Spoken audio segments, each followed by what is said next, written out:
La formation à l'approche psychosomatique s'adresse à des spécialistes de la santé venus d'horizons différents et avec de l'expérience dans la clinique. Tous ont entendu parler de psychosomatique, certains de façon assez approfondie. L'objectif de notre formation est de systématiser les notions déjà connues en les articulant à notre point de vue qui intègre les 5 approches actuelles de la psychologie clinique et la théorie de l'école de psychosomatique de Paris. On peut alors introduire les implications de cette vision intégrée et leurs applications dans la relation thérapeutique au service de nos patients. Parmi les patients qui présentent une souffrance psychique, seulement un petit tiers s'adresse directement à un spécialiste, psychologue ou psychiatre. 70% des patients qui présentent une souffrance psychique sont dépistés au cours d'une consultation demandée pour de plaintes somatiques. En effet, les patients se plaignent de leur corps, mais ceci n'exclut pas la possibilité qu'il y ait aussi un trouble psychique associé ou parallèle. Les soignants doivent donc tenir compte de la notion de comorbidité pour affiner leur diagnostic. Sous-estimer l'importance de la souffrance psychique du patient peut compromettre les résultats de votre traitement.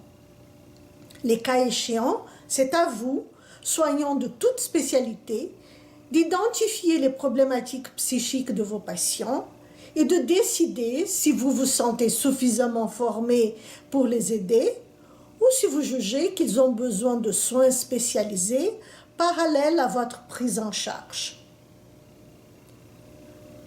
Quel est donc notre postulat? L'être humain est psychosomatique par nature, c'est-à-dire son corps et son psychisme fonctionnent de façon articulée à tout moment de la vie, dans la maladie comme dans la santé. Selon l'école de psychosomatique de Paris, il n'y en a pas de malades psychosomatiques, pas plus que de maladies psychosomatiques. Il y a une approche psychosomatique des malades. L'approche psychosomatique n'est pas réservée à un certain type de malade, elle s'intéresse à tous les malades souffrant d'affections somatiques. Donc, toute personne est psychosomatique et toute maladie a des effets sur le corps comme sur le fonctionnement psychique. Notre approche ne se limite pas au modèle classique de l'hystérie de conversion. Le problème ne serait pas tant celui de l'origine de maladies somatiques que celui de l'impact d'un corps mutilé ou malade sur l'exigence et la capacité de travail imposée au psychisme. La fonction du professionnel de santé est aussi d'aider son patient à faire face à la souffrance de la maladie, aussi bien du point de vue somatique que du point de vue de sa pénible expérience émotionnelle. Il faut se rappeler aussi que la formation à l'approche psychosomatique favorise le développement personnel du soignant par la compréhension de phénomènes psychologiques qui sont communs à tous les êtres humains. Les professionnels de la santé formés à l'approche psychosomatique sont capables de comprendre les aléas psychiques impliqués dans la maladie somatique.